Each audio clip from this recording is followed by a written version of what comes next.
Cela a commencé, comme la plupart des choses dans ma famille, par une promesse. Elle était prononcée avec suffisamment de désinvolture pour qu'on croie presque qu'elle n'avait pas beaucoup d'importance, jusqu'à ce que l'on réalise que c'était la seule raison pour laquelle j'étais resté. Je m'appelle Lucas, j'ai 31 ans, et pendant la majeure partie de ma vie, j'ai cru que la maison où j'ai grandi serait la mienne. Non pas parce que j'étais cupide, ou que j'avais un sentiment d'avoir droit à tout, ou parce que j'estimais la mériter plus que quiconque, mais parce que maman avait dit que ce serait le cas. Elle l'avait dit à plusieurs reprises, sincèrement, pendant des décennies. La maison n'avait rien d'extravagant, mais elle avait une histoire.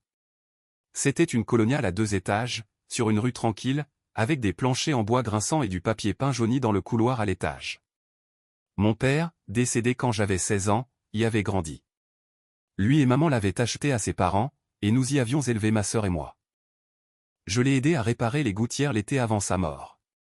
J'ai appris à tondre la pelouse droit, à peindre les boiseries et à sceller les fenêtres, avant même d'être assez vieux pour conduire.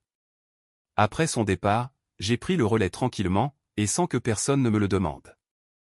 Ma sœur, Maddy, 3 ans de moins et 10 fois plus bruyante, ne pouvait pas être moins intéressée par l'endroit. Elle est partie en Californie à 19 ans, s'est teint les cheveux en rose, et a rejoint un certain MLM de bien-être que je ne comprends toujours pas complètement.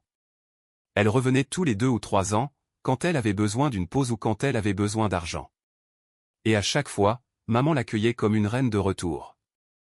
Maddy avait toujours des histoires de quasi-succès, de grandes idées, de nouveaux petits amis avec des rêves de crypto à moitié cuits. Elle restait quelques mois, dormait jusqu'à midi, encombrait le réfrigérateur de chaque protéiné à la mode, puis disparaissait à nouveau. Moi, je suis resté. J'ai trouvé un emploi en ville. Ce n'était pas glamour, mais ça payait assez. J'ai aidé maman avec les factures quand elle a été licenciée, et quand elle a eu besoin d'une opération du genou. J'ai pris congé pour l'aider à se rétablir. Je me suis occupé des réparations, du jardin, des taxes de la maison quand les choses étaient serrées. Je n'ai jamais compté les points, pas vraiment. Mais je suppose qu'une partie de moi totalisait tout cela en arrière-plan, ancré par ses paroles. Quand je partirai, la maison sera à toi. Tu l'as mérité, Lucas. Elle disait toujours ça, surtout quand Maddy était partie, et qu'il n'y avait que nous deux à la table du dîner. Je ne lui ai jamais demandé de le mettre par écrit. Je sais à quel point ça sonne stupide maintenant, mais quand c'est votre mère, et qu'elle vous regarde dans les yeux en disant qu'elle veut que vous ayez la maison que votre père aimait, vous la croyez. Vous en avez envie. La première fois que quelque chose n'a pas collé, c'était l'année dernière, après une autre rupture de Maddy. Elle était rentrée à la maison pour ce qui était censé être quelques semaines de remise à zéro. Quelques semaines se sont transformées en 6 mois. Elle ne payait pas de loyer, n'aidait pas à la maison, laissait ses plats dans l'évier, et me traitait comme un colocataire grincheux, plutôt que comme son frère. Maman la défendait constamment, elle traverse juste une mauvaise passe. Tu sais à quel point elle est émotive. Tu ne peux pas lui laisser un peu de répit? J'ai essayé. Vraiment. Mais quelque chose dans le retour de Maddy était différent cette fois. C'était comme si elle auditionnait pour un rôle qu'elle n'avait pas joué depuis un moment. Elle a commencé à parler de combien elle aimait la maison, de comment elle se voyait y élever une famille, repeindre la cuisine, construire un studio de yoga à l'arrière. J'ai ri au début. Je pensais qu'elle fantasmait à nouveau, mais ensuite, je l'ai surprise à marcher dans les pièces avec son téléphone, filmant des TikTok sur la manifestation de sa maison de rêve. Elle a même eu le culot de filmer ma chambre pendant que je dormais, parce que la lumière était parfaite. Je l'ai confrontée. Elle a levé les yeux au ciel. Ce n'est pas comme si tu en étais propriétaire, a-t-elle dit, avec un sourire en coin. Tu penses vraiment que maman va juste te donner cet endroit? Je lui ai dit que maman avait promis. Son sourire s'est élargi, comme si j'étais la chute d'une blague interne. Quelques jours plus tard, j'ai demandé directement à maman, pas de manière accusatrice, pas avec colère, juste pour clarifier. J'ai dit, tu veux toujours que j'aie la maison un jour, n'est-ce pas? Elle a souri, m'a tapoté la main, et a dit, bien sûr, chérie. Pourquoi demandes-tu ça? Cela aurait dû me rassurer. Mais quelque chose dans sa façon de le dire, trop rapide, trop douce, m'a laissé un nœud à l'estomac. Puis est venu le dîner du dimanche. C'était une tradition, l'une des dernières choses qui me semblait normale. Chaque dimanche, je cuisinais quelque chose de décent, poulet rôti, pâtes, pain de viande. Nous mangions à la même vieille table en chêne que papa avait construite quand j'avais 10 ans. Maddy avait été étrangement serviable ce jour-là, dressant la table, versant du vin, étant présente. C'était rare. Je me souviens qu'elle n'arrêtait pas de toucher l'épaule de maman, et riait trop fort à ses blagues. J'ai pensé qu'elle essayait juste de prouver qu'elle pouvait faire partie de la famille à nouveau. À mi-chemin du dîner, maman a tapoté son verre avec une fourchette. J'ai une nouvelle excitante, a-t-elle dit. J'ai figé. Quelque chose dans son ton. Maddy souriait déjà. Maman a regardé entre nous deux. J'ai décidé de vendre la maison, a-t-elle annoncé. Il est temps de réduire la taille. Ma fourchette s'est arrêtée à mi-chemin de ma bouche. J'ai cligné des yeux. Quoi? Mais ne t'inquiète pas, a continué maman. Je l'ai déjà vendue. Mon estomac s'est retourné. Elle l'a dit comme si c'était une fin heureuse inattendue. Comme si je devais être fier. Tout le monde autour de la table m'a dit, son dernier petit ami, deux des amis de maman a applaudi. Maddy a claqué des mains et a fait ce faux air choqué, comme si ce n'était pas déjà décidé. Maman rayonnait. Nous avons conclu un excellent marché. 10 000 $ sous la valeur marchande. Elle reste dans la famille. Je suis resté assis là. Tout autour de moi est devenu étrangement silencieux, même si les gens parlaient, riaient, trinquaient encore. Je me souviens d'avoir fixé la peau du poulet dans mon assiette. La façon dont la lumière frappait la graisse. Je n'avais même pas pris une bouchée. Puis maman s'est tournée vers moi, comme si elle venait de se souvenir que j'étais là. Lucas, pourrais-tu nous aider à déménager le week-end prochain? Tu connais cette maison mieux que quiconque. C'est là que j'ai posé ma fourchette, et que je suis parti. Je n'ai pas claqué la porte en partant, mais j'aurais aimé le faire. J'aurais aimé briser chaque verre de vin sur cette petite table suffisante, mais je ne l'ai pas fait. Je suis sorti aussi silencieusement que j'avais vécu. L'air nocturne m'a frappé le visage, et j'espérais encore, à moitié, qu'il y avait eu une erreur, un malentendu, que peut-être maman s'était mal exprimée, et qu'il y avait encore une chance que ce ne soit pas aussi cruel que je le ressentais. Mais le silence qui a suivi a dit le contraire. Personne ne m'a couru après. Personne n'a envoyé de message, même pas maman. Je suis resté dans ma voiture un moment, fixant les lumières du Porsche à travers le pare-brise, mes mains verrouillées sur le volant, comme si je me préparais à un impact. Je ne pouvais même pas tourner la clé. Je ne savais pas où aller. Cela avait toujours été mon endroit. Même si mon nom n'était pas sur l'acte, cette maison avait été mon foyer pendant 3 décennies. Je connaissais chaque planche qui grinçait, chaque armoire qui bloquait, chaque tiroir qui couinait légèrement quand on l'ouvrait.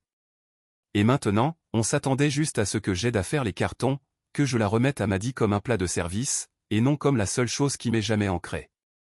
Cette nuit-là, je n'ai pas dormi. Je n'arrivais pas. Je n'arrêtais pas de repasser la voix de maman dans ma tête. Elle reste dans la famille. Comme si cela était censé arranger les choses. Comme si la vendre à Maddy à un prix cassé effaçait la trahison. Et le pire, c'est qu'elle n'en avait même pas besoin. Maddy avait certes rebondi pendant des années, mais elle n'était plus fauchée. Elle avait maintenant un accord d'influenceuse, sponsorisé par une application de guérison holistique, ou je ne sais quelle autre cochonnerie elle vendait. Elle venait d'acheter une nouvelle voiture, avait pris l'avion en première classe depuis là, et arrivait avec des vêtements qui coûtaient plus cher que mon loyer mensuel. Et maintenant, elle obtenait la maison, elle aussi. Le lendemain matin, j'ai conduit jusqu'à mon travail comme un zombie. Je travaillais à l'entretien pour le district scolaire. Je réparais des toilettes, rapiéçais des murs, remplaçais des ampoules pour lesquelles personne d'autre ne voulait monter sur des échelles.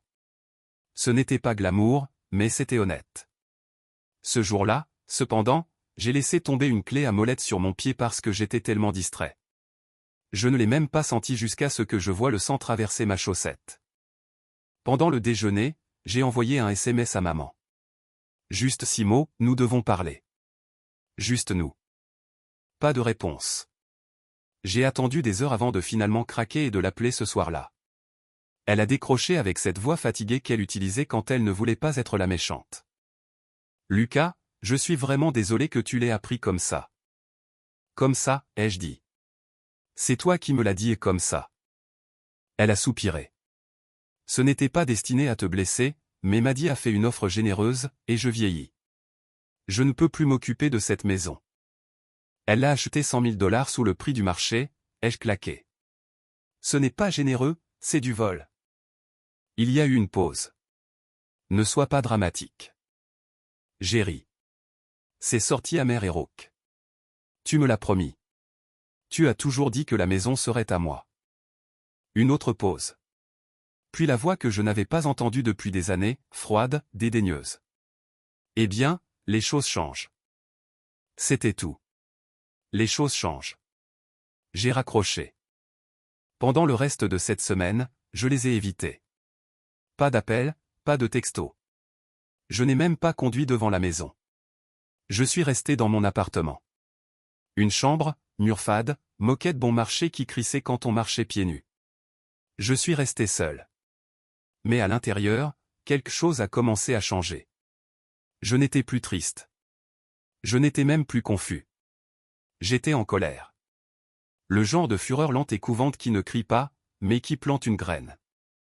Ce vendredi, Maddy a publié une photo sur Instagram. C'était un cliché de l'avant de la maison, avec une longue légende sur le fait de revenir à ses racines et de bâtir une richesse générationnelle intentionnelle. J'ai failli écraser mon téléphone dans ma main. Les commentaires étaient pleins de louanges, tellement beau, reine manifestait. Tu mérites tout. L'un de ses abonnés a même écrit, tu as tellement de chance que ta famille te soutienne comme ça. Soutien, bien sûr. Je n'ai pas commenté. Je n'ai pas aimé. J'ai juste fait une capture d'écran, juste au cas où. Le dimanche est revenu. Pas d'invitation à dîner, pas de nouvelles. J'ai conduit devant la maison quand même, sans trop savoir pourquoi.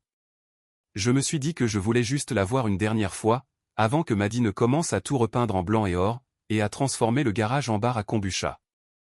Mais ce que j'ai vu m'a presque fait accidenter ma voiture, un camion de déménagement dans l'allée. Mes outils. Mes outils étaient transportés dans des boîtes. Ceux que j'avais rangés soigneusement dans le garage pendant des années. La boîte à outils de mon père, sa vraie boîte à outils, était jetée à l'arrière comme un vieux bazar oublié. Et il y avait Maddy, debout près des marches avant, en pantalon de yoga et sweat à capuche, aboyant des ordres dans son téléphone. Je suis sorti de la voiture, j'ai marché directement jusqu'à l'allée. L'un des déménageurs m'a jeté un regard, mais je l'ai ignoré. « Qu'est-ce que c'est que ça ?» ai-je demandé. Maddy s'est retournée, imperturbable. « Oh, salut !» a-t-elle dit, comme si nous étions de vieux amis se croisant à l'épicerie. « Je ne savais pas que tu venais. Que fais-tu avec les affaires de papa ?» Elle a cligné des yeux. « Ce sont mes affaires maintenant, ça fait partie de la maison. Ces outils lui appartiennent. Ils ne font pas partie de la vente. » Elle a haussé les épaules. Maman a dit que tout ce qui restait dans le garage était de bonne guerre. Maman n'a pas à décider ça. Elle a souri. Apparemment, si. C'est à ce moment-là que j'ai réalisé que ce n'était pas seulement la maison. Il s'agissait de m'effacer, de me frotter des murs, du grenier, de l'allée fissurée que j'avais scellée moi-même 2 étés auparavant. Maddy n'était pas seulement en train d'emménager. Elle était en train de tout revendiquer. Comme si je n'avais jamais compté. Comme si je n'avais jamais été là. J'ai serré les poings. Tu t'en fiches, n'est-ce pas? De ce que cet endroit représente. De ce que j'ai fait pour cette famille. Maddy a penché la tête. Pourquoi rends-tu ça si dramatique, Lucas? Ce n'est qu'une maison. Je suis parti avant de faire quelque chose que je regretterais, mais à l'intérieur, quelque chose s'est brisé. Plus tard cette nuit-là, j'ai reçu un SMS de maman. Lucas, je sais que tu es contrarié, mais tu as toujours été si stable. Maddy en a plus besoin que toi. J'ai fixé le message jusqu'à ce que l'écran s'assombrisse. Stable? Ce mot, encore une fois. Comme si être fiable était une punition. Comme si, parce que je n'avais jamais causé de drame, jamais rien exigé, jamais foiré, je ne méritais rien. C'est à ce moment-là que j'ai réalisé ce qu'il pensait vraiment de moi. Le fils sûr, le personnage d'arrière-plan, celui qui continuerait à se présenter peu importe le nombre de fois où il le mettrait de côté. La semaine suivante, ils m'ont demandé à nouveau, cette fois par SMS de groupe, si je pouvais venir aider pour la dernière étape du déménagement. Maddy a ajouté, tu sais où tout est, et honnêtement, ça irait plus vite si tu arrêtais juste d'être bizarre à ce sujet. Je n'ai pas répondu. Je suis allé travailler comme d'habitude, mais mon cerveau n'était plus concentré sur les casiers cassés ou les luminaires. Je pensais, j'observais, je collectionnais. 2 jours plus tard, j'ai reçu un appel du bureau de l'inspecteur de la ville. Ou plutôt, j'ai passé un appel, juste pour poser quelques questions. Hypothétiquement, quel permis faudrait-il si quelqu'un voulait ajouter une extension de studio de yoga? Et si le nouveau propriétaire voulait refaire l'allée? Quel niveau de bruit était autorisé dans une zone résidentielle? Et à quel point ces réglementations étaient-elles strictement appliquées? Je ne planifiais pas encore ma vengeance, pas directement, mais je préparais le terrain. Ce week-end-là, Maddy a organisé une fête de bénédiction de la maison. C'est comme ça qu'elle l'appelait dans l'invitation Facebook. Elle a posté une vidéo en direct marchant dans la maison, un cristal dans une main et une flûte de champagne dans l'autre, disant qu'elle pouvait sentir l'énergie changer maintenant que les vieilles affaires étaient parties. Elle a fait un panoramique sur le salon, le fauteuil inclinable de papa était parti. Mes photos de lycée retirées du mur, remplacées par une gigantesque tapisserie en macramé, et dans le coin, ma vieille étagère maintenant couverte de bougies et étiquetée coin méditation. Je n'étais pas invité. Bien sûr que non. Mais j'ai regardé chaque seconde.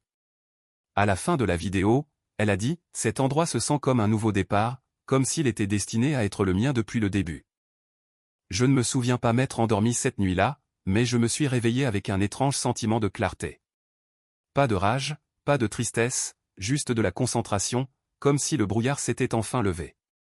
Cette maison était peut-être légalement la sienne maintenant, mais cette histoire n'était pas terminée. Loin de là. Je ne me suis pas approché de la maison pendant les semaines suivantes. Pas physiquement, du moins. Mais je regardais toujours de loin. Chaque publication, chaque photo taguée, chaque légende suffisante que Maddy écrivait sur l'accession à la propriété et la rupture des cycles.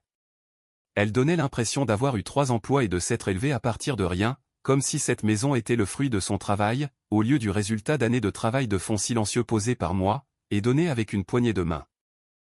Les mises à jour de maman étaient tout aussi irritantes. Elle a commencé à appeler Maddy, son pilier. Elle disait qu'elle était si fière de ça, petite fille, qui s'était enfin installée. C'était comme si tout le récit avait été réécrit, et que j'avais été effacé. Pas méchamment. C'est ce qui faisait le plus mal. Ce n'était pas une attaque. C'était de l'indifférence. Comme si j'étais devenu un figurant dans ma propre vie. La maison n'était pas seulement partie. Elle avait été réaffectée, comme un rôle de personnage dans une mauvaise pièce communautaire. Et pourtant, je ne les ai pas affrontés. Je n'ai pas crié, je n'ai pas supplié, je n'ai pas fait de scène. J'ai attendu.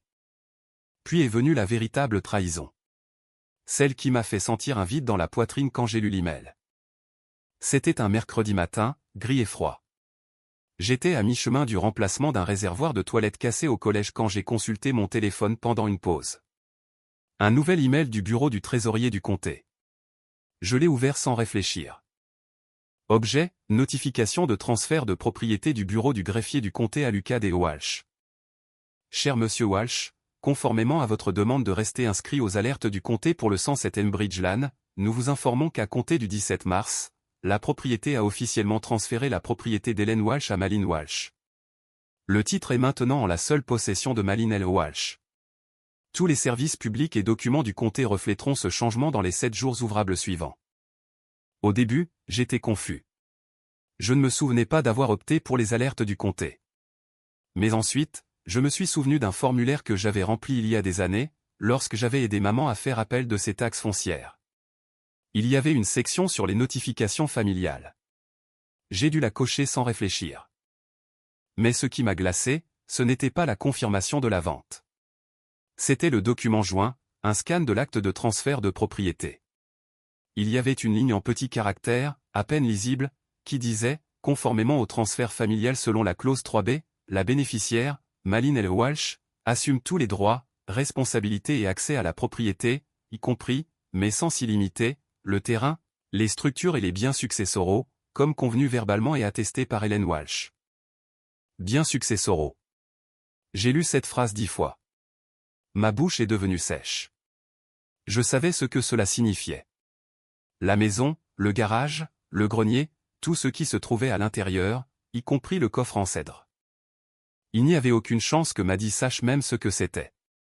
Pour elle, c'était probablement juste une boîte de vieilles couvertures ou de papier. Mais je savais mieux que ça. Ce coffre avait appartenu à mon grand-père. Il était resté dans le grenier pendant des années, intact, avec un cadenas rouillé, et un ruban rouge délavé que ma grand-mère avait attaché autour de la poignée avant de décéder. À l'intérieur, il y avait des piles de journaux de mon père, des héritages de son côté de la famille, et c'était la partie importante, ses médailles militaires, y compris une boîte d'ombre avec sa bronze star. Maman me disait, quand tu seras plus vieux et que le moment sera venu, ceux-ci seront à toi. Je n'y avais pas pensé depuis des années.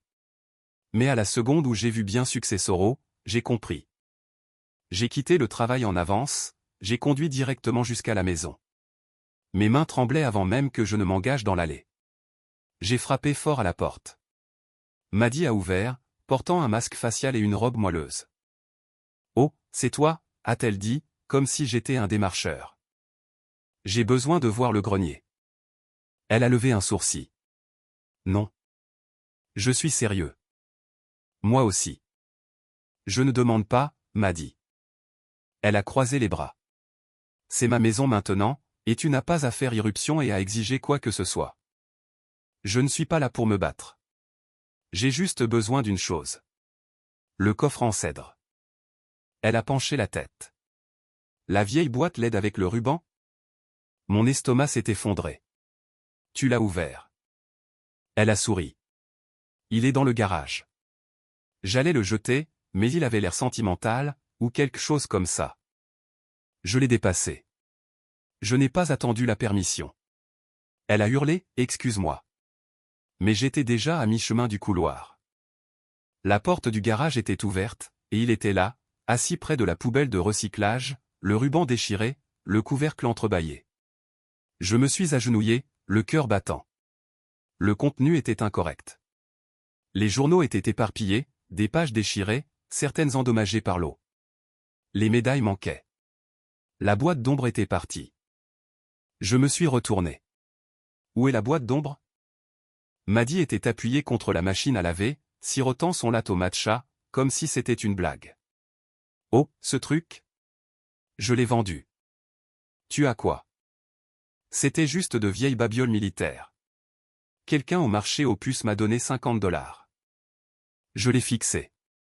Je ne pouvais pas parler. Ma bouche bougeait, mais rien ne sortait. Elle a pris une autre gorgée. Honnêtement, Lucas, tu es vraiment intense à ce sujet. Ce ne sont que des affaires. Tu agis comme si j'avais brûlé une église. Mes genoux ont lâché, et je me suis assis sur le sol en ciment froid, fixant les pages déchirées comme s'il s'agissait de parties du corps. L'écriture de mon père, son impression soignée et attentive réduite à des fragments froissés. Des décennies de pensées, ses histoires d'outre-mer, ses réflexions sur maman, sur moi, tout était ruiné. Tu n'avais pas le droit, ai-je chuchoté. Maddy a haussé les épaules. C'est ma maison maintenant, et tout ce qui va avec. Tu ne peux pas choisir. Je suis parti sans un autre mot. J'ai conduit pendant des heures. J'ai fini par me garer devant le VFW, fixant les marches avant, mais incapable d'entrer. Je ne pouvais pas leur dire ce qui s'était passé. Je ne pouvais pas admettre que ma sœur avait vendu la bronze star de mon père comme si c'était un couteau de poche rouillé. Quand je suis finalement rentré chez moi, je me suis assis dans le noir et j'ai fait mon deuil. Pas seulement pour la boîte d'ombre, mais pour la réalisation que la personne en qui j'avais le plus confiance, maman, savait qu'elle devait le faire. Cette clause dans l'acte n'était pas accidentelle. Elle a laissé Maddy tout avoir. Pas seulement la maison, pas seulement les souvenirs, mais lui. Elle avait donné papa. Je n'ai pas dormi cette nuit-là. Le lendemain matin, je l'ai appelée. J'avais besoin de l'entendre directement d'elle. Elle a répondu à la 3e sonnerie. Lucas, tu savais ce qu'il y avait dans ce coffre. Silence. Tu savais, maman. Plus de silence. Puis, je pensais que tu avais pris ses affaires il y a des années. C'est un mensonge. Elle a expiré. Je ne pensais pas que ça importait plus. N'importait pas?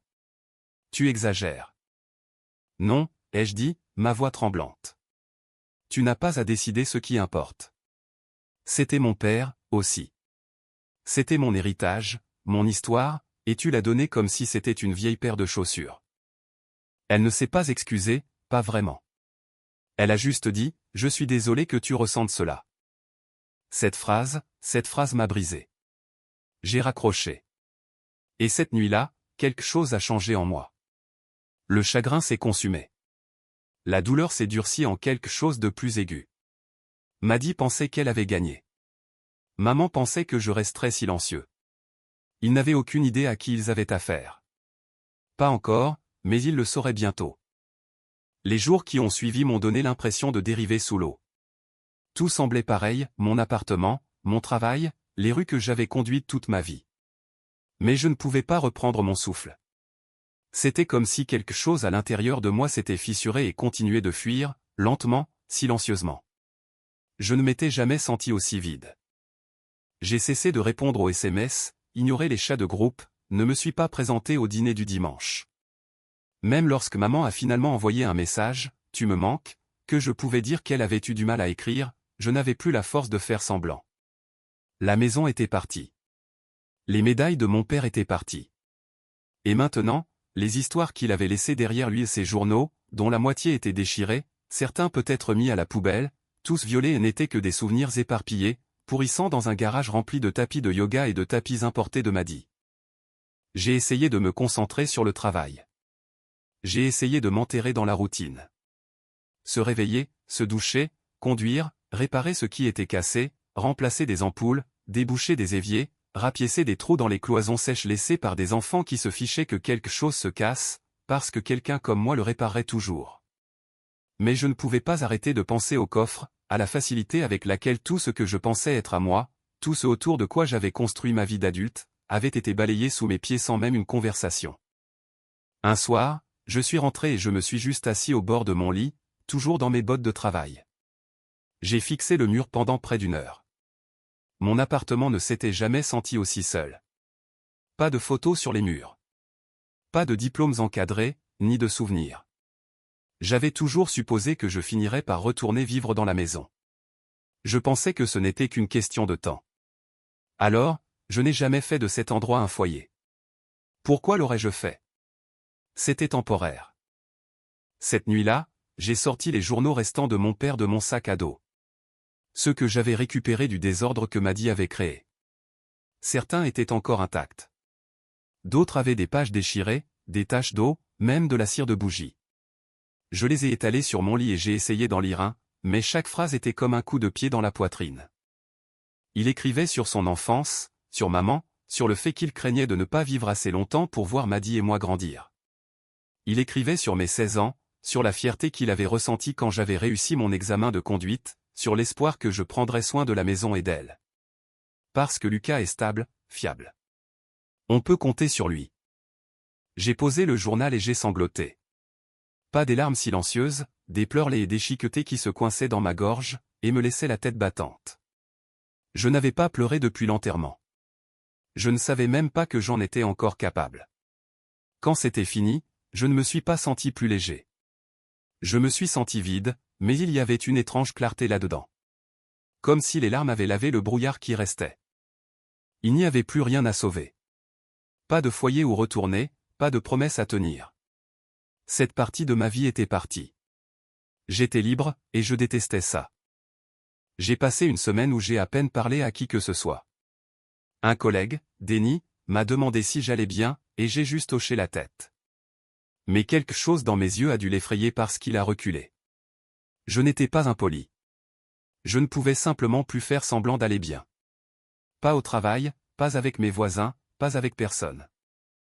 Un soir, alors que je fixais l'écran de mon ordinateur portable, je me suis souvenu de quelque chose que Maddy avait dit négligemment, il y a des années, à l'époque où elle squattait le canapé de maman après s'être fait larguer par un gars qui vloguait pour gagner sa vie. Les gens qui ne se créent pas de marque n'existent pas, avait-elle dit, mâchant une cuillerée de yaourt trop cher. Soit tu façonnes ton histoire, soit quelqu'un d'autre le fait.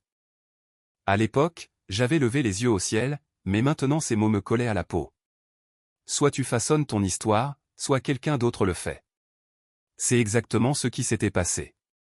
J'avais passé des années à faire profil bas, à faire ce qui était juste, à être silencieux, stable, fiable. J'ai donné de l'espace à maman. J'ai laissé Maddy avoir la vedette. Je pensais que ma constance serait suffisante, qu'elle me ferait gagner du respect. Mais dans cette famille, cela m'avait juste rendu invisible. Ils se sont raconté une nouvelle histoire. Une Oumadi était la fille pleine de fougue qui revenait sauver la situation. Et j'étais juste laide. Le gars que vous appelez quand l'évier fuit, ou que les feuilles s'accumulent, ou que le camion de déménagement a besoin d'un chauffeur. Et le pire, je les avais laissés faire. C'est là que la graine a été plantée. Pas la vengeance. Pas encore. Juste une idée, un changement. Si jamais je voulais m'en sortir, je devais arrêter d'être invisible. Arrêter de jouer le rôle qu'ils avaient écrit pour moi. J'ai commencé petit. J'ai nettoyé l'appartement de fond en comble. Non pas parce que je me souciais de la propreté, mais parce que ça me donnait l'impression de faire quelque chose. J'ai enlevé les storlets et je les ai remplacés par des neufs. J'ai acheté une étagère bon marché et je l'ai remplie avec les journaux de mon père, même les endommagés. J'ai encadré la seule page qui m'a fait le plus pleurer. Elle disait, « S'il m'arrive quelque chose, j'espère que Lucas saura que je lui ai fait confiance pour tout. » C'est le genre d'homme que j'espérais qu'il devienne. Pas bruyant, pas accent grave-l'œil, mais loyal. Je l'ai accroché au-dessus de mon bureau. J'ai supprimé les médias sociaux, non pas par protestation, mais parce que regarder Maddy afficher ma perte comme si c'était sa victoire m'empoisonnait lentement. Chaque fois qu'elle postait une amélioration de la maison, j'avais l'impression qu'elle tournait le couteau. Alors, je l'ai coupé. Et maman aussi. Une semaine plus tard, j'ai reçu un appel d'elle. Je n'ai pas répondu. Elle a laissé un message vocal. « Lucas, je voulais juste prendre de tes nouvelles. J'ai l'impression que nous n'avons pas parlé depuis un moment. Je sais que les choses ont été difficiles, mais j'aimerais dîner bientôt. Peut-être que toi et Maddy pouvaient en parler. » En parler. Comme si c'était une querelle fraternelle pour des jouets, et non un coup de poing calculé qui m'avait enlevé tout ce que j'avais. Je n'ai jamais rappelé. C'est là que le deuxième changement s'est produit. Celui qui a tout changé. Je rentrais du travail quand j'ai vu un panneau, à louer, s'installer sur une petite devanture de magasin à 2 pâtés de maison de mon appartement. C'était une brique délabrée avec des garnitures vertes décolorées. C'était un ancien salon de coiffure. Mais quelque chose a attiré mon regard. Je me suis garé, je suis sorti et j'ai fait le tour de l'avant. Il y avait un dépliant scotché à la porte, location commerciale abordable. Pas de vérification de crédit. Bail à court terme disponible. J'ai appelé le numéro. Le gars qui a répondu s'appelait Hector, un charpentier à la retraite. Il a dit que le bâtiment était dans sa famille depuis des années. Il m'a dit qu'il avait besoin d'un peu d'amour, mais que la structure était bonne. Je l'ai visité le lendemain. Il avait raison. Il fallait travailler. Carrelage fissuré, peinture écaillée, un chauffage cassé. Mais quelque chose dans cet endroit me semblait possible. Cela me semblait mien. Pour la première fois depuis des semaines, j'ai imaginé une vie différente. Une où je ne réparais pas les choses en coulisses, mais où je gérais quelque chose à moi. Un atelier de réparation de quincaillerie, un espace de location d'outils, ou peut-être même un minuscule musée dédié aux histoires des gens de métier comme mon père. Des vétérans, aussi. Un endroit pour préserver des histoires qui ne rentraient pas dans des publications Instagram sur le thème du yoga. Je n'ai dit à personne, mais j'y suis retourné le lendemain. Et le suivant. J'ai commencé à rédiger des idées dans un cahier. J'ai évalué le coût des réparations, recherché des subventions. Cela faisait du bien de construire quelque chose, même si ce n'était qu'un plan. Et quelque part en cours de route, l'amertume a commencé à se déplacer. Non pas à disparaître, juste à se réorganiser. J'ai arrêté de fantasmer sur le fait de crever les pneus de Maddy, j'ai arrêté de rejouer de vieilles disputes sous la douche. Au lieu de cela, j'ai commencé à recueillir des faits, tranquillement, soigneusement. J'ai demandé des copies de l'acte de transfert. J'ai lu chaque mot. J'ai appelé un ami qui était allé à la faculté de droit. Je lui ai demandé ce que signifiaient réellement les accords verbaux et les transferts attestés. Puis j'ai déposé une demande pour consulter les dossiers de récompense militaire de mon père. Vous êtes autorisé à le faire en tant que proche parent. J'ai aussi vérifié le marché aux puces où Maddy disait avoir vendu la boîte d'ombre. J'y suis allé en personne. J'ai montré une photo de mon père en uniforme à l'un des vendeurs. Elle s'en souvenait. Elle a dit l'avoir vendu à un collectionneur en ville qui tenait un magasin de souvenirs militaires. J'ai laissé mon numéro, je lui ai dit que s'il voulait la revendre un jour, je paierais tout ce qu'il voulait. Ce n'était plus une question d'argent. Il s'agissait de récupérer quelque chose de réel, quelque chose de sacré. Et tranquillement, sans le dire à personne, j'ai commencé à rassembler les morceaux de mon père. Non pas pour un musée, non pas pour une publication, mais pour moi. Parce que j'en avais fini d'attendre que les gens reconnaissent ce que j'avais fait. J'allais le leur rappeler. Pas par le bruit, pas par la vengeance. Pas encore, mais bientôt. C'est étrange comme la guérison ne commence pas par des excuses, ou un grand geste de justice. Parfois, elle commence par poncer une vieille peinture sur un cadre de porte que personne n'a touché depuis 20 ans, ou réparer un carreau fissuré avec ses propres mains. Et réaliser que vous n'avez besoin de la permission de personne pour construire quelque chose qui dure. La devanture de magasin est devenue mon sanctuaire. J'ai signé le bail au début du printemps. C'était un risque, financièrement, émotionnellement. Mais j'avais déjà perdu le seul endroit que je pensais être mon foyer. Qui avait-il d'autre à perdre? Au début, je travaillais les nuits et les week-ends pour le rénover, après m'écart avec le district. J'arrivais dans mes bottes de travail, j'enlevais ma chemise d'uniforme, et je passais des heures à rapiécer les cloisons sèches, à frotter la crasse des joints de carrelage, et à refaire le câblage des luminaires vacillants.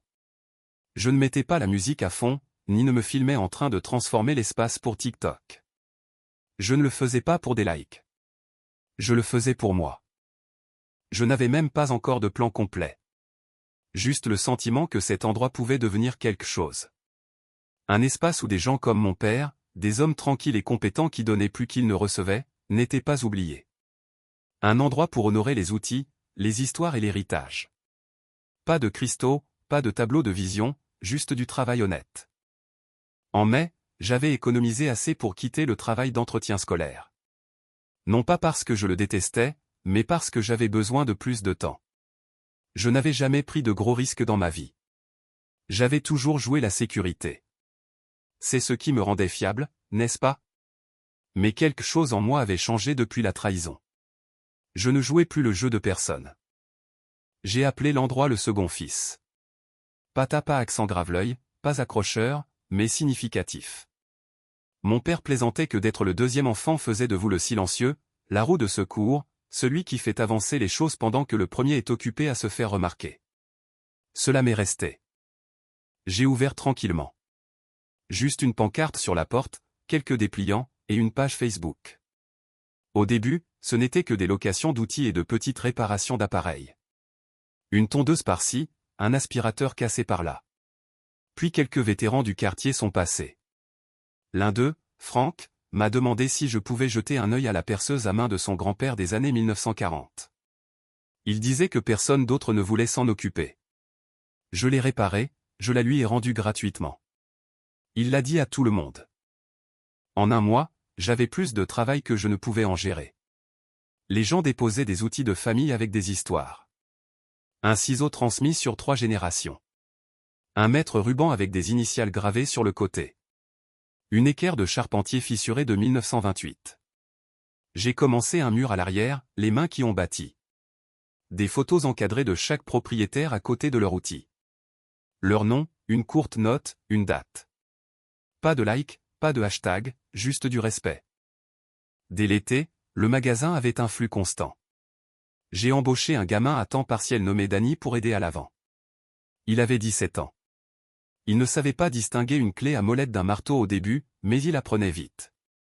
Je voyais un peu de moi en lui. Silencieux, stable, négligé. J'ai reçu un appel un jour d'une station d'information locale. Il faisait un reportage sur les petites entreprises avec du cœur. J'ai failli dire non. Je ne voulais pas de l'attention. Mais Danny a dit, tu devrais laisser les gens voir ce que tu as construit.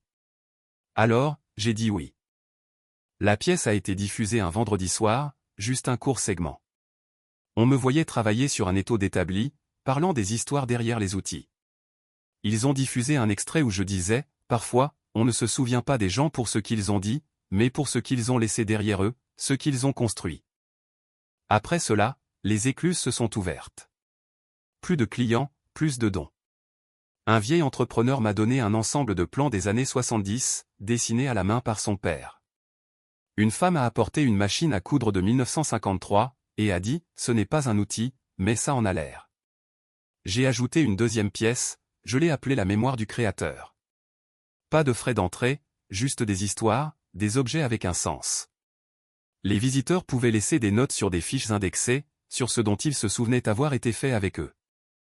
Puis un jour, un homme est entré, portant un étui en bois familier. J'ai eu le souffle coupé. C'était la boîte d'ombre. Il s'est présenté comme Kyle. Il a dit qu'il dirigeait le magasin local de collection militaire et l'avait acheté à un vendeur quelques mois auparavant. Il a dit que ça lui avait semblé personnel quand il avait vu le nom de mon père et la Bronze Star. Il avait essayé de retrouver la famille d'origine, mais n'y était pas parvenu. Puis quelqu'un lui a parlé de mon magasin. Il me l'a tendu. Je pense que cela a plus sa place ici que dans une vitrine, a-t-il dit. Je n'ai pas pu parler. J'ai juste hoché la tête. Je l'ai prise de ses mains comme si elle était en verre. Les médailles étaient toujours parfaitement agencées. La plaque nominative intacte, sergent-chef Daniel Walsh. Mon père. Je l'ai accroché dans le magasin cette nuit-là, juste au centre du mur les mains qui ont bâti. J'ai mis un petit projecteur au-dessus. Le lendemain matin, j'ai trouvé une note sur le sol. Elle était tombée de l'arrière de la boîte d'ombre. Je l'ai dépliée avec des mains tremblantes. Lucas, si tu lis ceci, je n'ai pas eu l'occasion de le dire à voix haute, mais je te vois. Je t'ai toujours vu. Tu t'es occupé de cette maison, de cette famille. Je ne te l'ai peut-être pas assez dit, mais je savais que tu étais celui qui nous garderait ancrés. Merci, papa. J'ai dû m'asseoir. Cette nuit-là, j'ai verrouillé la porte du magasin et je me suis assis sous le projecteur, fixant les médailles. J'ai réalisé quelque chose. Je n'avais pas besoin de la maison. Plus maintenant. Je n'avais pas besoin de la reconnaissance de maman, ni de l'approbation de Maddy. J'avais quelque chose de mieux. Quelque chose qu'il ne me prendrait plus jamais. Mon père me voyait. Et maintenant, le monde aussi. J'ai été invité à prendre la parole lors d'un événement local pour les vétérans en octobre. J'ai failli refuser. Parler en public n'était pas mon truc. Mais j'y suis allé. Je me suis tenu sur scène et j'ai raconté l'histoire de mon père, de la maison, des outils, de la trahison, et de la Renaissance. Je n'ai pas donné de nom.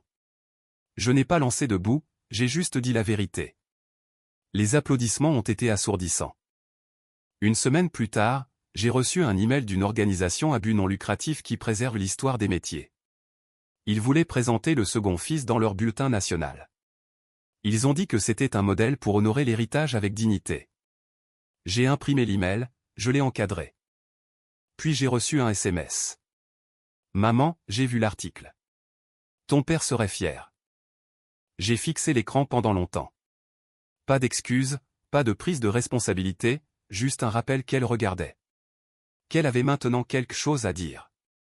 Je n'ai pas répondu, car à ce moment-là, je n'étais plus intéressé par les miettes de la table que j'avais l'habitude de dresser. Je construisais ma propre table maintenant, et les gens commençaient à se rassembler autour d'elle. Un après-midi, alors que je triais de nouveaux outils de donation, Maddy est entrée. Je ne l'avais pas vue depuis le garage. Elle était habillée pour attirer l'attention, comme toujours. Sac de créateur, tenue, faux effort, téléphone à la main. Waouh, a-t-elle dit, tournant lentement. C'est en fait plutôt cool. Je n'ai rien dit. Elle a marché jusqu'au mur les mains qui ont bâti. Ses yeux ont scanné les photos. Ils se sont posés sur les médailles de papa. Je n'arrive pas à croire que tu les aies récupérées, a-t-elle dit doucement. Je n'ai toujours rien dit. Elle s'est tournée vers moi. Écoute, Lucas, je sais que les choses sont devenues bizarres, mais peut-être que nous pourrions faire une petite collaboration, ou quelque chose comme ça, un truc sur l'héritage familial. J'ai ce contrat de marque qui porte sur. Non. Elle a cligné des yeux. Non, ai-je répété. Ce n'est pas pour le spectacle, et ce n'est pas à vendre. Elle a ouvert la bouche, puis l'a refermée. Pour la première fois de sa vie, Maddy ne semblait pas avoir de réplique. Elle est partie, et cela m'a semblé mieux que la vengeance. Je n'avais pas besoin de l'humilier. J'avais déjà gagné, parce que je n'étais plus le stable second fils attendant tranquillement dans le coin. J'étais l'homme qui avait reconstruit ce qu'ils avaient jeté, et je ne faisais que commencer. Quelques jours après que Maddy soit sortie du magasin, ses talons claquant avec indignation sur le carrelage, comme des signes de ponctuation sur une audition ratée, je suis resté dans le calme et j'ai pensé que c'était la fin. Mais quelque chose ne me convenait pas. Non pas parce que j'en voulais plus. Je n'avais pas besoin que Maddy se prosterne. Je n'avais pas besoin que maman pleure, et dise qu'elle avait tort. Cette version de moi, celle qui désirait leur validation comme on désire l'air, était partie, enterrée sous des mois de sueur et de respect de soi. Pourtant, quelque chose me démangeait au bord de mes pensées, comme un fil lâche que je ne pouvais pas arrêter de tirer. C'était peut-être le regard sur le visage de Maddy quand j'ai dit non. Elle n'était pas choquée que j'ai des limites. Elle était choquée que j'ai quelque chose qu'elle voulait. Et cela signifiait une chose. Elle n'avait pas juste pris la maison pour rester proche de la famille. Elle ne l'avait pas fait pour une remise à zéro spirituelle. Elle voyait cela, comme tout le reste dans sa vie, comme une plateforme, une scène, quelque chose à monétiser. Je me fichais qu'elle fasse des réels de méditation paisible dans le jardin de mon père, ou qu'elle diffuse des vidéos sponsorisées de restauration d'une maison ancestrale en pantalon de yoga. Mais que se passerait-il si elle n'avait pas fini? Et si la maison n'était que la première étape? Cette nuit-là, j'ai commencé à regarder de plus près, non pas par méchanceté, mais par instinct. La première chose que j'ai faite a été de rechercher l'acte à nouveau. J'avais déjà la copie scannée du bureau du greffier, mais cette fois, je l'ai recoupée avec d'anciens dossiers publics. Il s'est avéré que la maison n'avait pas été officiellement évaluée avant la vente. Maman l'avait vendue à Maddy dans le cadre d'une clause de transfert de bonne volonté intrafamiliale, qui contournait les références d'évaluation et de taxes habituelles. Ce n'était pas illégal, mais c'était suspect, surtout compte tenu du prix si bas par rapport à la valeur marchande. J'ai aussi remarqué quelque chose d'étrange. La taxe foncière initiale n'avait pas beaucoup changé. En fait, elle avait baissé. Cela n'avait aucun sens. Avec un nouveau propriétaire, surtout un qui faisait des rénovations, on s'attendrait à ce qu'elle augmente. Alors, j'ai creusé. Il s'est avéré que Maddy avait déposé une demande d'exonération de résidence principale, et avait affirmé que maman y vivait toujours à temps plein, ce qui n'était pas vrai. J'avais vu assez de médias sociaux de Maddy pour savoir qu'elle avait transformé l'ancienne chambre de maman en une salle de contenu, avec des panneaux LED et de la fausse verdure sur les murs. Et maman avait réduit sa taille. Elle avait déménagé dans un complexe d'appartements pour personnes âgées, avec accès par ascenseur, à la périphérie de la ville. Elle l'avait même mentionné brièvement lors d'un appel téléphonique auquel je n'avais pas répondu. Alors, pourquoi mentir sur une exonération de résidence principale? Réponse facile, l'argent. Affirmer que la maison était toujours la résidence principale de sa mère permettait à Maddy de raser quelques milliers de dollars de ses taxes foncières. Ce n'était pas une somme énorme, mais c'était une fraude. Et s'il y a une chose à propos de ma sœur, c'est qu'elle est gourmande. Elle ne prend pas seulement ce qu'on lui donne, elle l'exploite. Et c'est là que les rouages de ma tête ont commencé à tourner. Parce que je n'avais pas besoin de la brûler vive pour obtenir justice. J'avais juste besoin de la laisser se brûler elle-même.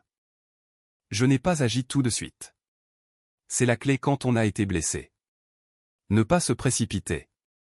Attendre, observer. Laisser la corde s'effilocher lentement. J'ai commencé à documenter les choses. Pas publiquement, pas avec du drame, juste tranquillement. J'ai utilisé un faux compte pour suivre à nouveau ses médias sociaux. Non pas pour commenter, juste pour observer. Son parcours de restauration de maison avait évolué en une marque personnelle à part entière. Maddy avait rebaptisé son Instagram @modernmatriarche, et la maison était maintenant le nid de la matriarche. Elle faisait des vidéos sur l'architecture sacrée et la guérison ancestrale par le design d'intérieur. Elle allumait de la sauge dans l'ancien atelier de mon père, et affirmait que l'odeur d'huile et de cèdre ouvrait ses canaux spirituels. Mais le vrai clou, c'est qu'elle vendait des cours. Des cours. L'un d'eux s'appelait « Déverrouiller votre héritage, comment manifester une propriété héritée ». 249 $ pour une série de 10 vidéos, et un cahier d'exercices téléchargeable. Elle prétendait enseigner aux gens comment puiser dans l'énergie générationnelle, et l'aligner avec l'acquisition de propriétés. J'ai regardé la vidéo d'aperçu. Elle a littéralement dit, si vos parents sont toujours en vie, il est encore temps d'aligner votre vision. Cela m'a rendu malade, mais cela a aussi déclenché autre chose. Parce que si Maddy gagnait de l'argent avec ce mensonge, elle laissait une trace écrite. J'ai fait quelques recherches. J'ai tiré des dépôts de SARL du registre du commerce de l'État. Elle avait enregistré Modern Matriarch LLC 3 mois après avoir emménagé. L'adresse indiquait la maison sous son nom, mais les documents d'exonération qu'elle avait déposés auprès du comté indiquaient toujours maman comme résidente principale. Une adresse, 2 histoires. J'ai pris des captures d'écran, je les ai datées, j'ai tout enregistré dans un dossier sur une clé USB que j'ai étiqueté le nid. Je ne savais pas ce que j'allais en faire, mais je savais que j'en aurais besoin. Puis j'ai rendu visite à maman. Je ne l'avais pas vue depuis le message vocal. Je ne l'ai pas prévenue, j'ai juste frappé à la porte de son appartement pour personnes âgées, j'ai attendu, et j'ai essayé de ne pas me remettre en question. Quand elle a ouvert la porte, son expression a vacillé. Surprise, puis culpabilité, puis soulagement, comme si elle avait répété ce moment, et ne savait pas quelle version choisir. « Lucas » a-t-elle dit doucement. « Tu as l'air fatigué. »« Toi aussi. » Elle s'est écartée. Je suis entré. Son nouvel endroit était petit, mais propre. Calme. Une grande fenêtre donnant sur le parking. Elle avait l'une des chemises en flanelle de papa drapée sur le dossier du fauteuil inclinable, comme si c'était une couverture. « Du thé » a-t-elle demandé. « Non, merci. » Nous nous sommes assis pendant 1 minute. Elle n'a pas parlé, elle a juste plié et déplié le coin d'une serviette, comme si elle essayait d'en faire quelque chose. « J'ai vu l'article » a-t-elle dit finalement. « À propos de ton magasin. » J'ai hoché la tête. « Je suis fier de toi. » Je n'ai pas répondu. Elle a soupiré. « Je sais que tu es toujours en colère. » Je ne le suis pas, ai-je dit. J'en ai juste fini. Cela a semblé la piquer plus que tout ce que j'aurais pu dire d'autre. Elle s'est penchée en avant. Maddy n'a pas demandé la maison, tu sais. Ah oui? Elle l'a mentionné une fois. Elle a dit qu'elle se voyait bien ici. Elle a dit que ce serait plus facile pour elle de s'installer. J'ai pensé, elle s'est arrêtée. J'ai pensé qu'elle en avait plus besoin, parce que j'étais stable, ai-je dit. Elle a hoché la tête. Ce mot, ai-je murmuré. Ça a été une malédiction toute ma vie. Elle n'a pas argumenté. Après un moment, elle a dit, elle a toujours eu de grands rêves. Tu as toujours eu des racines. J'ai pensé qu'elle avait besoin de la maison pour grandir. Je n'ai pas réalisé que tu en avais besoin pour rester. C'était la première fois qu'elle disait quelque chose qui ressemblait à des excuses, mais je ne me suis pas adouci. Pas encore. Tu sais qu'elle a menti sur ses documents fiscaux, ai-je dit platement. Maman a levé les yeux brusquement. Elle a prétendu que tu y vivais toujours. Elle a affirmé que c'était ta résidence principale. C'est de la fraude fiscale. Sa bouche s'est ouverte, puis fermée. Je ne savais pas ça, a-t-elle chuchoté. Tu le sais maintenant. Je me suis levé. Elle a levé les yeux vers moi. Qu'est-ce que tu vas faire? Je n'ai pas encore décidé. Lucas, s'il te plaît, ne me demande pas de la protéger, ai-je dit, me tournant vers la porte. Tu as déjà fait ce choix. Je n'ai pas regardé en arrière. Cette nuit-là, j'ai tout imprimé. Chaque capture d'écran, chaque acte, chaque publication. J'ai tout étalé sur ma table à manger, comme un tableau de bord de crime. Ce n'était pas une question de vengeance. C'était une question de vérité, de retirer le masque tranquillement. Je n'allais pas me battre avec Maddy en public. J'allais laisser les systèmes qu'elle avait manipulés, croyant qu'ils ne regarderaient jamais de trop près, faire le travail pour moi. Et j'allais prendre plaisir à regarder les retombées. Je n'avais pas besoin de feu pour m'en prendre à elle. J'avais besoin de paperasse. Et la chose à propos des gens comme Maddy, des gens qui se croient intelligents, qui voient le monde comme une toile de fond pour leur propre récit organisé, c'est qu'ils se soucient rarement des détails. Ils supposent que personne ne regardera de trop près, que l'histoire qu'ils vendent est la seule qui compte. Mais je savais mieux que ça. J'ai grandi dans l'espace tranquille entre l'attention et la réalité.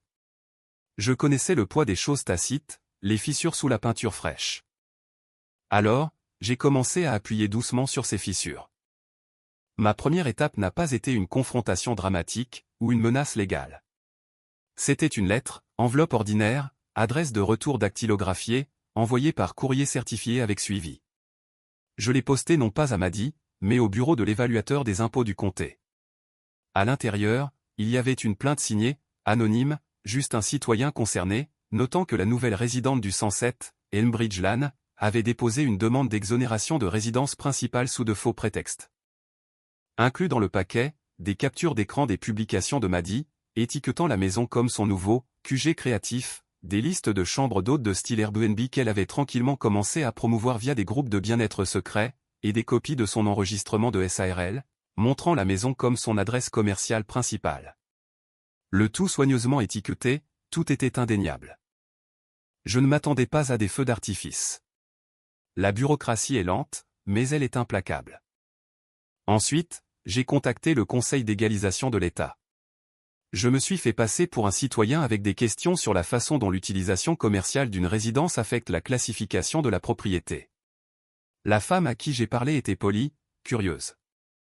À la fin de l'appel, elle a demandé si j'avais l'adresse sous la main, juste pour référence, bien sûr. Je la lui ai donnée tranquillement. La pièce suivante était plus délicate. J'ai attendu le bon moment. Maddie avait commencé à proposer des ateliers en personne. Manifestés par l'espace patrimonial, elle appelait ça 500$ par personne, déjeuner inclus. Elle les organisait dans le jardin de papa, sous des guirlandes lumineuses, et à côté d'un parterre de jardin qu'elle n'avait jamais arrosé une seule fois. Le premier était petit. Le second était plus grand. Au troisième, elle avait une douzaine d'étrangers assis sur des chaises pliantes là où notre balançoire d'enfant se trouvait. C'est celui auquel j'ai assisté. Je n'y suis pas allé sous mon vrai nom. J'ai utilisé un pseudonyme, mis en place un email jetable, payé en espèces. J'ai même emprunté des lunettes, et je m'étais laissé pousser la barbe pour l'occasion. Elle ne m'a pas reconnu. L'atelier était ce à quoi on pouvait s'attendre. Mots à la mode, discours vagues sur l'énergie, et beaucoup de sourires pour les photos. Mais je n'étais pas là pour la performance. J'observais les fissures. Quelques points clés que j'ai remarqués.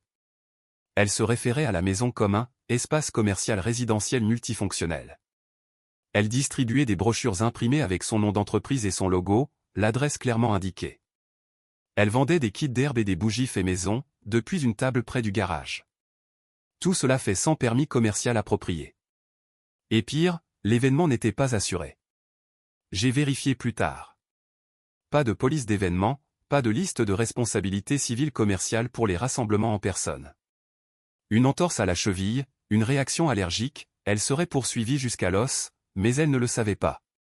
Elle était trop occupée à filmer un réel sur la confiance en l'abondance du sol ancestral. Le lendemain, j'ai passé un appel discret au service d'application du code de la ville. Je n'ai pas crié, ni accusé. J'ai posé des questions. Quel type de licence commerciale est nécessaire pour organiser des ateliers sur une propriété résidentielle? Quels permis sont requis pour un trafic constant d'invités? Combien de véhicules sont autorisés à se garer dans une rue zonée R1? La femme au téléphone a dit « Laissez-moi tirer les dossiers et je vous rappelle ». Elle l'a fait. 2 jours plus tard. Il s'est avéré que Maddie n'avait jamais enregistré la propriété comme utilisation mixte. Pas de permis, pas de notification à la ville, pas d'inspection d'incendie. Sa marque était construite sur des violations de zonage empilées comme du petit bois. Ce n'était qu'une question de temps. Pendant ce temps, j'ai tranquillement contacté un groupe d'aide juridique aux vétérans, qui traitait de la mauvaise gestion des biens et de la fraude successorale. Je leur ai donné le compte rendu complet, promesses verbales, transfert d'actifs, destruction de biens personnels. Ils n'ont pas promis de procès, mais ils étaient intéressés par l'angle fiscal. Si la succession de mon père m'avait transmis des objets de valeur historique ou sentimentale, et que Maddie en avait profité, cela pouvait tomber sous le coup de l'abus de confiance. Ils ont demandé de la documentation. Je leur ai tout donné. Tout cela, je l'ai fait en silence. Puis, j'ai attendu. Mi-octobre, cela a commencé à s'effilocher. Premièrement, Maddie a publié une histoire frénétique, disant que son conseil de zonage local harcelait son espace de guérison créatif. Elle a affirmé que c'était de la jalousie de petite ville, et des attaques systémiques contre les centres de spiritualité appartenant à des femmes. J'ai ri si fort que j'ai dû m'asseoir. Une semaine plus tard, le comté a réévalué le statut d'exonération de la maison. Elle a perdu son crédit de résidence principale, elle devait des arriérés d'impôts. Pas grand-chose, environ 4800$. Mais pour Maddie, chaque dollar était du carburant pour l'esthétique. Soudain, Ces publications de bien-être ont commencé à inclure de subtiles demandes de dons, aider à soutenir cet espace pour qu'il ne disparaisse pas, avec des clichés dramatiques en noir et blanc du porche d'entrée. Lien Venmo en bio. Puis est venue la mise en demeure de la ville.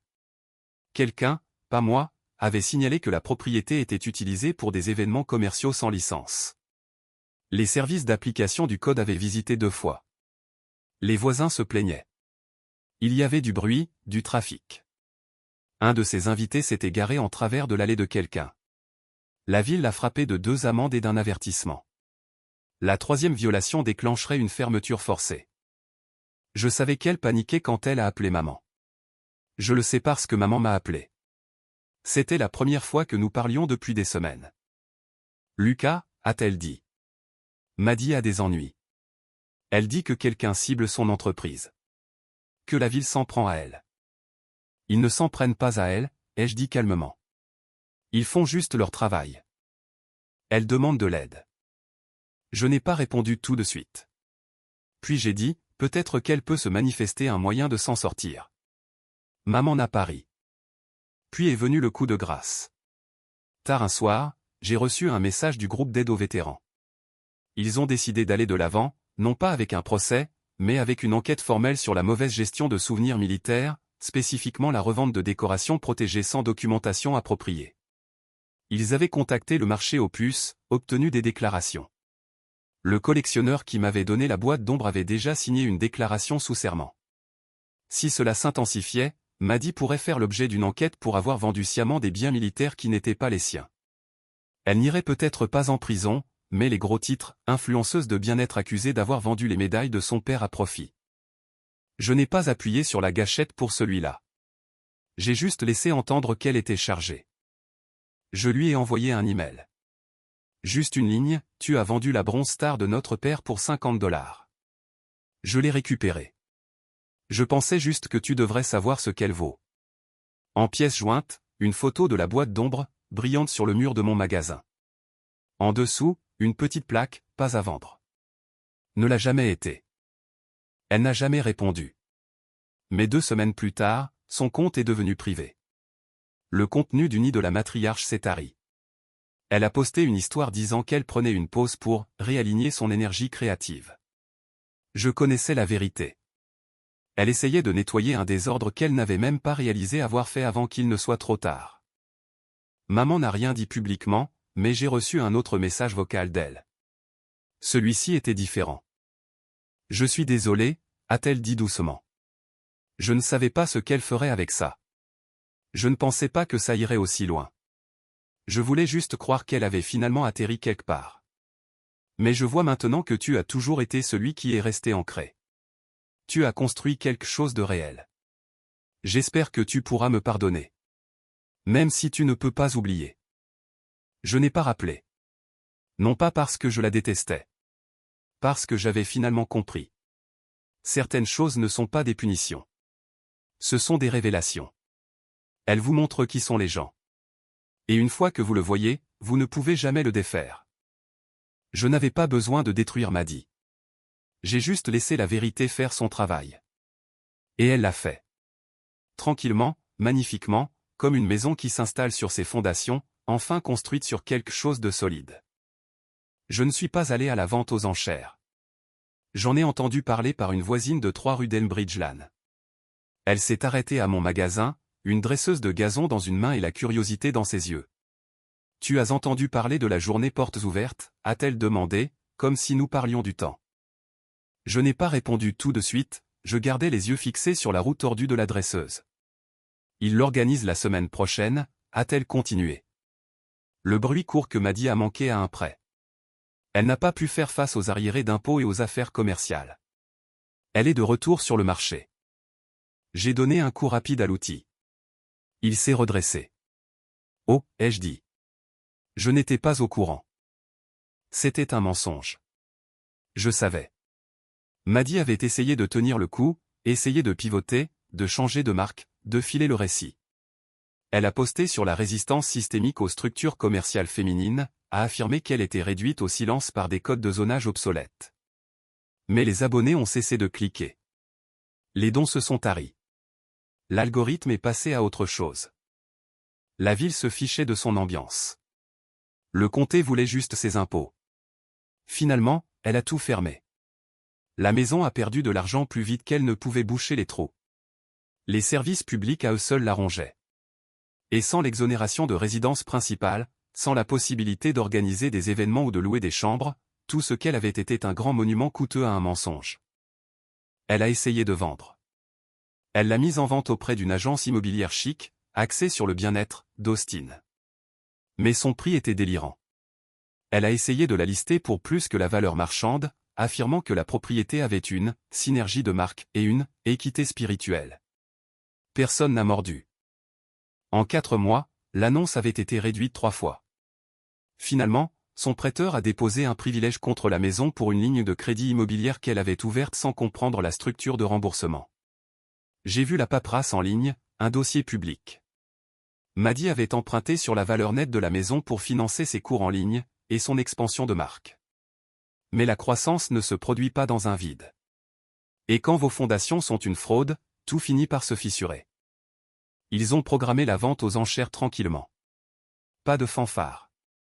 Juste un PDF sur le site web du greffier du comté, et une pancarte sur la pelouse, propriété soumise à la vente publique. Renseignements à l'intérieur. Je n'y suis pas allé. Je n'en avais pas besoin. J'avais déjà dit au revoir à cette maison. L'âme de celle-ci, la partie qui importait, était partie bien avant que Maddy ne touche une seule poignée de porte. L'héritage de mon père n'était pas dans les murs, ni dans les planchers. Il était en moi. Mais maman y est allée. Elle ne me l'a pas dit, mais je l'ai vue. J'ai conduit un matin, une semaine après la vente, et je l'ai vue assise dans sa vieille Corolla, garée de l'autre côté de la rue, fixant le porche, comme s'il pouvait lui parler, comme s'il pouvait offrir une dernière explication. Je ne me suis pas arrêté, je suis juste passé lentement. Elle a levé les yeux. Nos regards se sont croisés pendant le plus bref des moments. Elle n'a pas salué. Moi non plus. La maison a été vendue à un jeune couple de l'extérieur de l'État. Je les ai rencontrés par accident exprès. Ils sont venus au magasin, demandant des services de réparation. Ils ne savaient pas qui j'étais. Ils ont dit avoir acheté une maison à rénover avec de bonnes fondations. J'ai souri. Elle a beaucoup d'histoires, ai-je dit. Faites-moi savoir si vous voulez les entendre un jour. Ils l'ont fait. Un mois plus tard, je les ai guidés à travers l'endroit, je leur ai montré le grenier, j'ai souligné quelles fenêtres se bloquaient en été, quel fusible sautait si vous allumiez le micro-ondes et le grille-pain en même temps. Ils ont pris des notes. Ils ont écouté. Ils s'en souciaient. Je n'ai pas mentionné Maddy. Je n'en avais pas besoin. Elle a quitté la ville peu de temps après la vente. Quelqu'un a dit qu'elle avait emménagé avec un ami à Seattle. D'autres ont dit qu'elle avait lancé un nouveau collectif de respiration réparatrice à Sedona. Je n'ai pas vérifié. Je n'ai pas suivi. Quoi qu'elle construise ensuite, ce ne serait pas sur les cendres de ma famille. Cette porte était fermée. Maman est restée dans son appartement, tranquille, seule. Un jour, elle est passée au magasin. La première fois depuis que tout s'était effiloché. Elle n'a pas demandé pardon. Elle n'a pas essayé de réécrire le passé. Elle a juste marché lentement le long du mur, les mains qui ont battu, ses yeux scannant les noms et les photos. Quand elle a atteint le centre, la boîte d'ombre de mon père, elle est restée immobile pendant longtemps. Quand elle s'est tournée vers moi, ses yeux étaient rouges. Je le vois maintenant, a-t-elle dit. Tout. J'ai hoché la tête. Elle n'est pas restée longtemps. En partant, elle a touché légèrement mon bras. Merci de ne pas l'avoir brûlé. Je n'ai pas répondu. Certaines vérités n'ont pas besoin de mots. Le magasin a continué de croître, lentement, régulièrement. Des vétérans ont fait don de plus d'outils. Des enfants s'arrêtaient après l'école. Des entrepreneurs locaux se sont portés volontaires pour diriger des ateliers le week-end. J'ai embauché Danny à temps plein, et j'ai engagé un électricien à la retraite pour aider avec les projets plus importants. Un jour, un homme est entré avec une ceinture à outils plus vieille que moi, et a dit, « J'ai entendu dire que cet endroit n'oublie pas les gens. » J'ai souri. Non. Les années ont passé. Les murs se sont remplis de noms, de photos, de lettres, d'outils passés d'une main à l'autre. Mais la boîte d'ombre est restée au centre, intacte. Et en dessous, j'ai accroché une dernière plaque. Plus petite que les autres. Pas de nom, pas de date, juste 7 mots, ceux qui sont restés ont tout construit. Mise à jour, elle a essayé de récupérer la maison. Et elle-même. Cela fait un moment que je n'ai pas posté. Je ne pensais plus jamais le faire. Non pas parce que je n'avais rien de plus à dire, mais parce que je pensais que l'histoire était terminée. Dans mon esprit, elle s'est terminée quand la maison a été vendue, quand les serrures ont été changées, quand Maddy a emballé ses cristaux et est reparti, et quand j'ai finalement eu l'impression de respirer un air qui n'était pas emprunté. Mais la clôture a une drôle de façon de revenir en boucle. Parfois, non pas pour rouvrir la plaie, mais pour vous montrer à quel point elle est allée loin, et à quel point elle a guéri proprement. La dernière fois que j'ai posté, les retombées venaient de commencer. La maison avait été vendue aux enchères. Maddy était devenue silencieuse, et je reconstruisais non seulement ma vie, mais mon histoire. J'avais fait la paix avec ce qui s'était passé. Je l'avais vraiment fait, ou du moins je le pensais, jusqu'à ce qu'elle revienne. Revenons un peu en arrière. Après la vente aux enchères, Maddy a disparu. Ses comptes de médias sociaux sont devenus privés, et sa SARL a été marquée comme inactive quelques mois plus tard. J'ai entendu des murmures par l'intermédiaire de voisins, de connaissances communes, même de ma mère une ou deux fois, qu'elle rebondissait entre les villes. D'abord Sedona, puis Portland, puis quelque part dans le nord de l'État de New York, où elle était censée séjourner chez un ami, et travailler sur un programme de retraite de bien-être. Je m'en fichais. Je ne l'ai pas cherché. Je me suis concentré sur le magasin. Le second fils est devenu plus qu'une entreprise. C'est devenu une sorte de gravité, un endroit où les histoires oubliées retrouvaient leur poids. Nous avons ouvert une bibliothèque d'outils, lancé un programme de mentorat commercial local pour les jeunes qui ne voulaient pas suivre la voie universitaire, et nous nous sommes même associés à un musée pour archiver des journaux de réparation manuscrits. Le mur derrière mon comptoir, les mains qui ont bâti, était plein maintenant. Photos, non, empreintes digitales de personnes qui comptaient, non pas parce qu'elles étaient bruyantes, mais parce qu'elles construisaient des choses qui duraient. Maman et moi avions atteint une sorte d'entente tranquille. Elle passait de temps en temps, apportait parfois des biscuits, parlait plus du passé que du présent. Je n'ai jamais forcé. Elle non plus. Je pense qu'elle portait toujours le poids de choix qu'elle avait fait trop rapidement, des choix qui ne pouvaient pas être défaits. Mais elle était là, lentement, doucement, et c'était suffisant.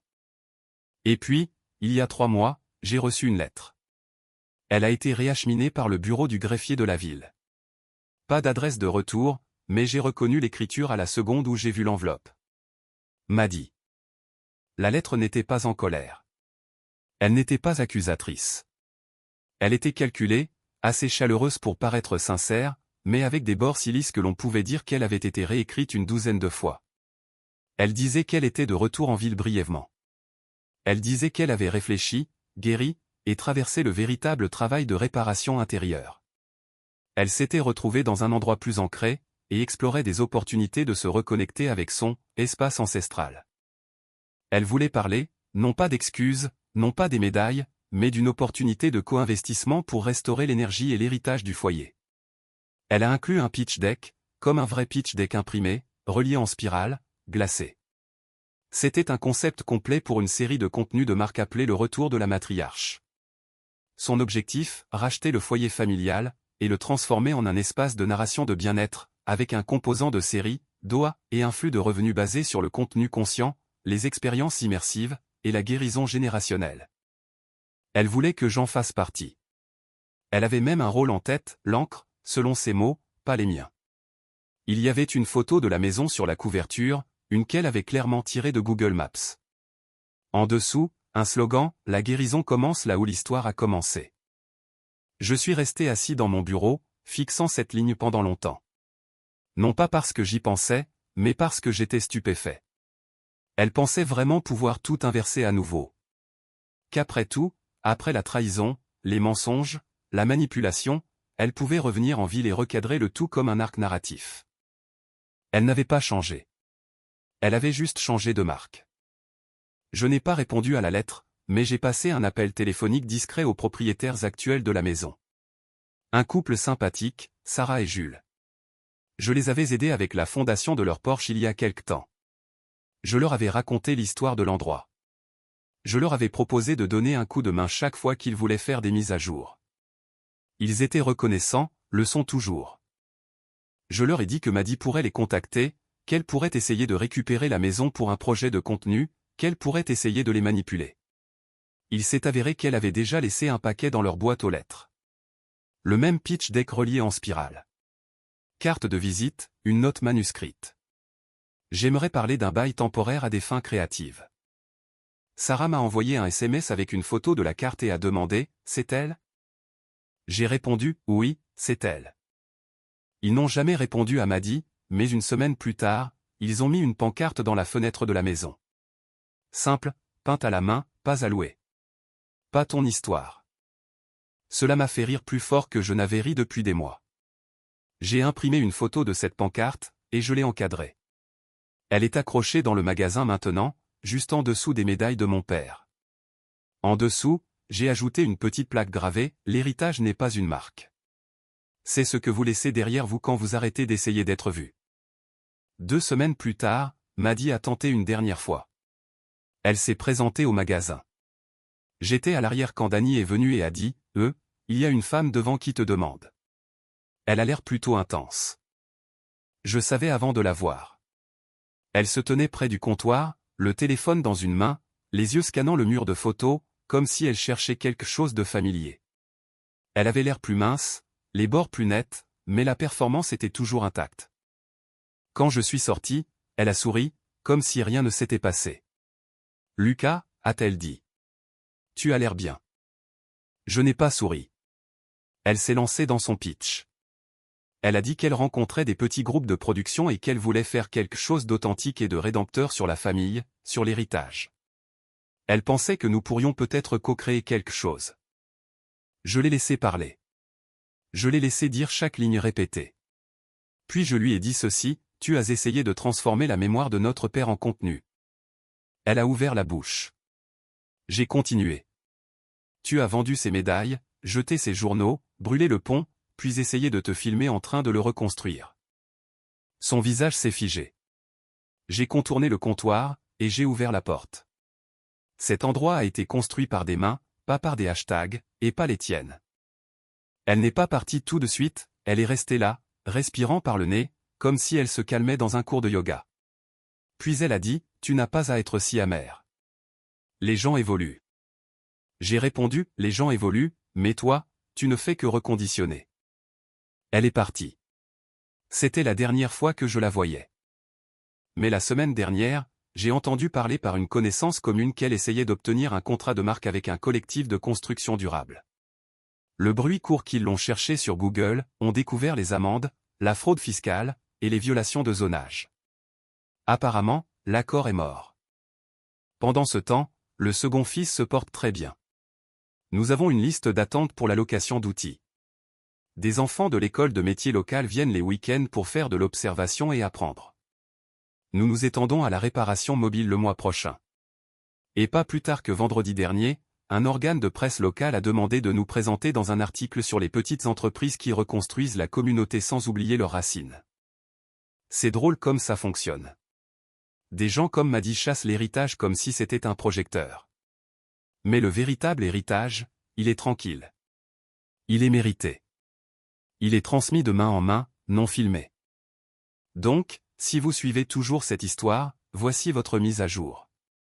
La maison tient debout. La famille s'est fracturée, mais l'histoire n'a pas été fracturée. Et moi? Je suis toujours là, derrière le comptoir, couvert de poussière. Fier de ce qui a été construit. Je n'ai pas brûlé le pont. Je me suis juste assuré qu'elle ne puisse pas facturer l'entrée pour le traverser.